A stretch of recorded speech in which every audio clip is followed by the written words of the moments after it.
السلام علیکم فرینڈز، چلیے سورۃ الماعون کی سمری کو سٹارٹ کرتے ہیں۔ سب سے پہلے یہ جان لے کہ معون، دا ورڈ معون مینس کامنلی یوزڈ تھنگس، ایسے اشیاء یا ایسی چیزیں جس کو ہم روزانہ کی زندگی میں ڈیلی لائف میں استعمال کرتے ہیں، مطلب بیسک چیزیں جیسے کھانے کی پلیٹ ہو گئی، پانی پینے کے لیے گلاس ہو گئی، یا ایسی چھوٹی موٹی چیزیں جس کو ہم روزانہ استعمال کرتے ہیں، ویسی چیزوں کو معون کہتے ہیں۔ اس سورے کا نام معون رکھا گیا۔ بھائی اس سورے میں اللہ تبارک و تعالیٰ نے ان اخلاقی برائیوں کا ذکر کیا ہے، بیڈ ہیبٹس کا ذکر کیا ہے جو قریش کے سرداروں میں تھی۔ قریش کے سرداروں میں سے، قریش ایک قبیلہ تھا جیسا کہ آپ کو اس سے پہلے معلوم ہو چکا، قریش ایک ٹرائب تھا، تو اس کے جو سردار تھے، لیڈرز تھے، اس میں چند نام دیے گئے ہیں کہ ایک عاص بن وائل تھا، ایک ولید بن مغیرہ تھا، اور اسی طرح عبداللہ بن سلول وغیرہ۔ یہ جو لیڈرز تھے ان کے اندر بری اخلاق، برائیاں پائے جاتے تھے، تو ان کے بارے میں اللہ تبارک و تعالیٰ نے یہاں پہ ذکر کیا۔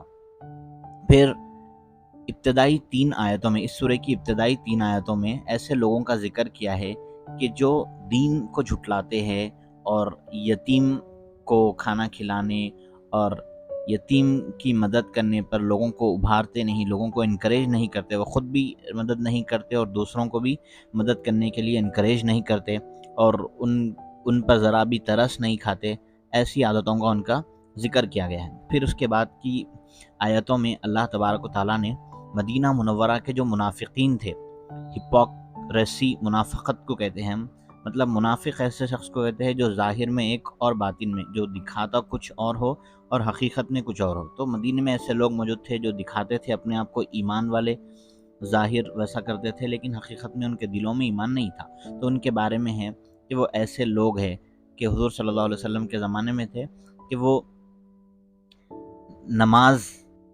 یہ لوگ نمازوں سے غفلت برتتے تھے، نماز اچھے سے نہیں پڑھتے تھے، کبھی پڑھتے تھے اور تو کبھی نہیں پڑھتے تھے۔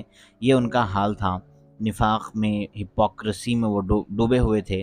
اللہ کے لیے وہ کام نہیں کرتے تھے بلکہ لوگوں کو دکھانے کے لیے وہ کام کرتے تھے، اور وہ اتنے بخیل تھے کہ چھوٹی چھوٹی چیزیں، روزمرہ کی جو چیزیں ہیں ڈیلی لائف میں ہم جن کو استعمال کرتے ہیں، جسے یہاں پہ معاون کہا گیا، وہ تک کسی کو نہیں دیتے تھے کام کے لیے، ان کی ہیلپ کرنے کے لیے۔ تو اس کے علاوہ سمری میں 5 پوائنٹس کو آپ لکھ سکتے ہیں کہ اس سورہ سے ہمیں کیا کیا معلوم ہو رہا۔ فرسٹ پوائنٹ میں آپ یہ لکھ سکتے ہیں کہ اس میں یہ معلوم ہوا کہ ہر مسلمان کو قیامت کے دن پر ایمان لانا چاہیے، ڈے آف ججمنٹ ہے، اس پہ ایمان لانا چاہیے۔ جو بھی اس کا انکار کرے گا وہ کافر ہو جائے گا، اسلام سے خارج ہو گیا۔ دوسرا یہ ہے کہ ہم یتیموں، آرفنز اور جو غریب لوگ ہیں ان کی مدد کریں۔ تیسرا پوائنٹ یہ ہے کہ ہم کھانا کھلائے لوگوں کو۔ کھانا کھلانا ایک گڈ ورک ہے، ایک اچھا کام ہے۔ اور فورتھ پوائنٹ یہ ہے کہ ہر مسلمان پر لازم اور ضروری ہے کہ وہ اوبلیگیٹری پریئرز کو ادا کرے، جو فرض نمازیں ہیں 5، اس کو اچھے سے بغیر غفلت کے توجہ کے ساتھ اس کو ادا کرے۔ یہ فورتھ پوائنٹ ہوا۔ اور ففتھ پوائنٹ ہے کہ ڈیلی لائف میں ہم چھوٹی موٹی چیزیں جو استعمال کرتے ہیں وہ دوسروں کو دے تاکہ ان کے کام آ سکے اور دوسروں سے لے۔ ایسا تمام مسلمانوں کو آپس میں، ایسا ان کی سوسائٹی میں یہ چیزیں ہونی چاہیے۔ اللہ تبارک و تعالیٰ نے اس کی توجہ دلائی ہے۔ Thanks for listening.